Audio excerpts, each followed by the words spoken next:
Okay, so we were talking the other day about actually building contracts and putting them on the Ethereum blockchain we have, and then trying to get it on the Polkadot using Solidity. And I was talking about IDs, and I found the example that we had been, that's going to be the basis of that. They used Remix, and I wasn't sure, so I did a little research, and as you can see, it's considered the top one. So I said, well, we might as well go with that because it's the one they use, it's the top one. You can't go wrong there. So this is what it looks like. You've got, let's see, you got your compiler and file explorer, deploy and run transactions. So this is a environment that you can do your edit your. I don't know. I'd have to see. I haven't played with this yet, but this is what we're going to be using. As you can see, it even has a debugger lint. Now, if you don't know what a linter is, I don't use lint that often. The stuff that I do, but it finds issues with the code, and let's see what happens if I hit this. Open file. So you can open a file. Let's see. I am going to try to find, we do have at least one Solidity project here, so let's see what happens. All right. Open file. Oh, it didn't.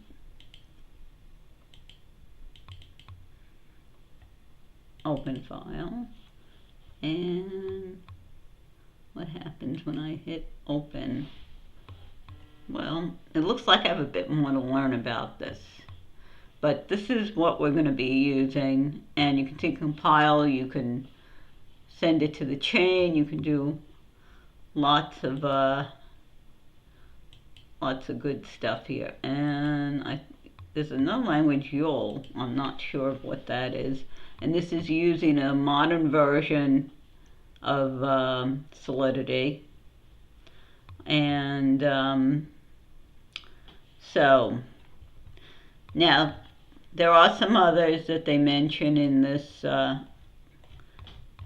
article. JetBrains, they do a lot of different development IDEs. They do one for Java, they do one for Python. They're a very well-known company. And of course, Visual Studio is great because you can use it with all kinds of extensions and do all kinds of stuff with it. Now the other thing, let's see if I get the right.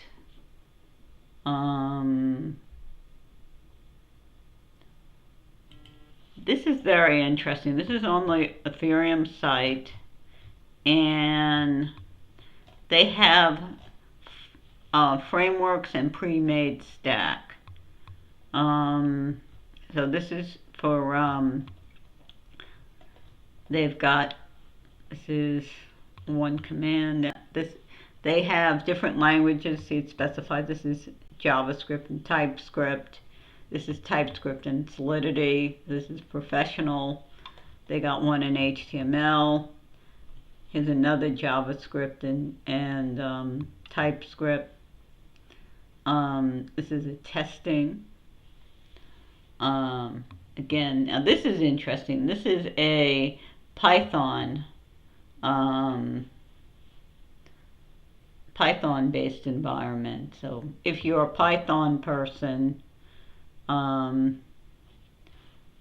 that could be very interesting to you because you can write in a language you're familiar with. Finally, we've got this one here that is scaffold, so it has ethers plus hard hat plus React, so it has a full-on development. I guess this is you kind of put it, I don't know if you would get this with hard hat. Well, yeah, this is more JavaScript based because it says JavaScript in shell. So these are our options. Since we already have, I think we do want to take a look at some of these at some point. But we're gonna go with this remix thing. And you notice I'm running it local. And let me take you through that a little bit here. So I had to fumble around a little bit, but the first thing I chose to do it by hand. In other words, compile it. If you are running Windows, you have other options. You can. This is how you would build it with a directly, which is what I did. But you can download on the remix site. Let me see if I can get to that. You can download like Windows and Mac versions that are pre-done, so you don't have to build them. Oh, I went to the same place. If you go, let's see, project code base.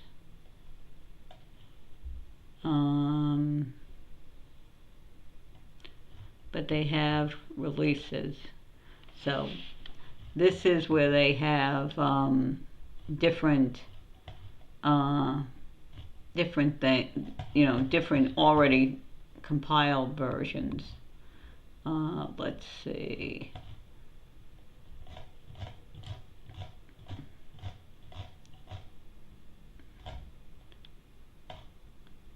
So you have, I'm trying to see what we got here. I am not seeing them, but they do, I know they have versions for, let's see. They do have versions that can install directly. Yeah, here's the Remix desktop app. So this is what we're looking for here. So you see Mac, Windows.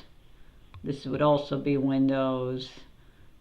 This is for, I think, this Mac or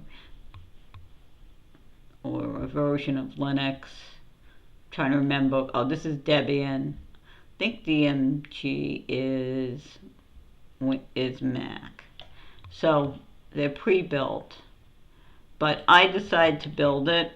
I thought that for the version of Linux I'm using here. So the first thing you had to do was obviously get the code, and so that's done with a git clone.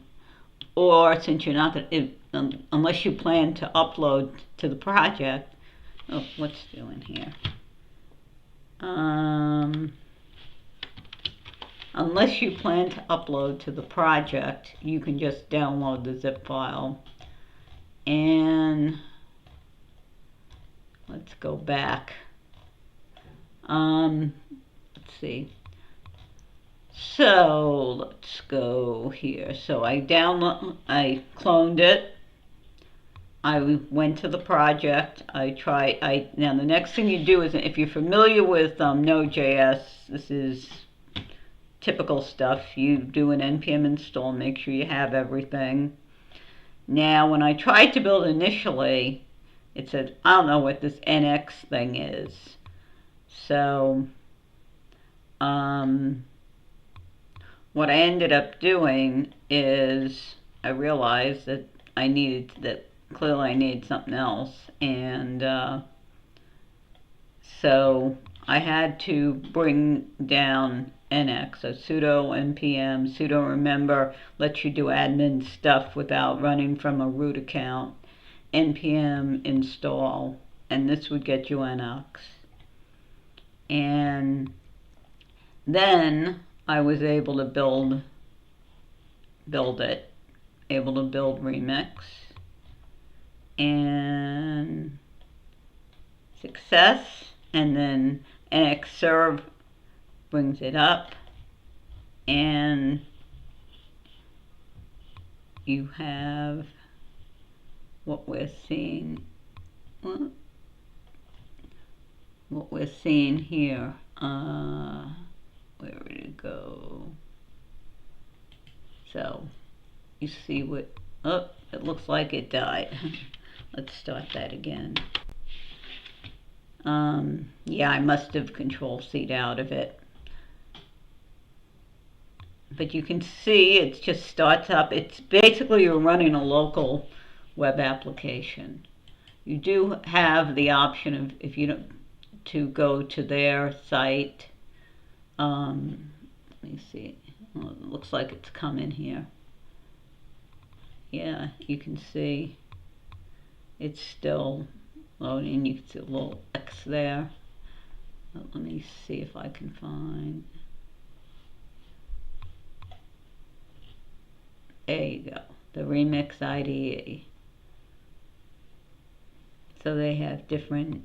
So this is your default. Whoop. What did I do?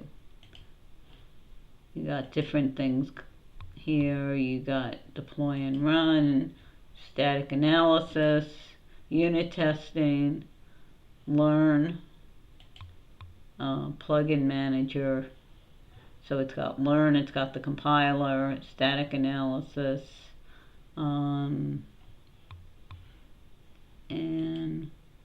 this is your default workspace. So at any rate, you can in fact just run it from their site. Oh, let me see if I can bring that up. Yeah, I think, let me go to a new tab here, and history, because I closed it.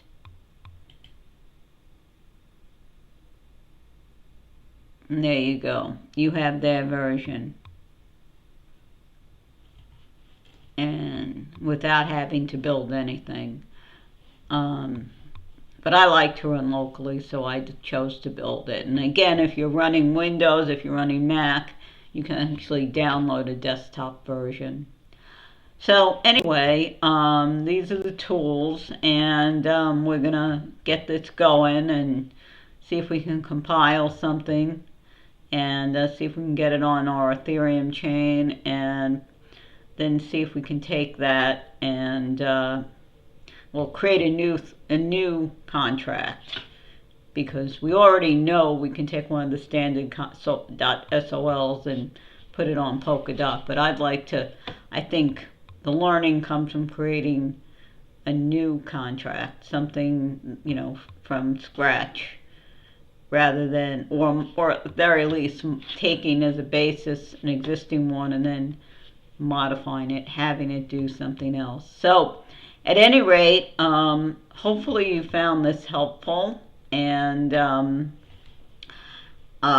if you liked it, please give a like, and please subscribe and ring the bell to get notified, and I will speak to you next time.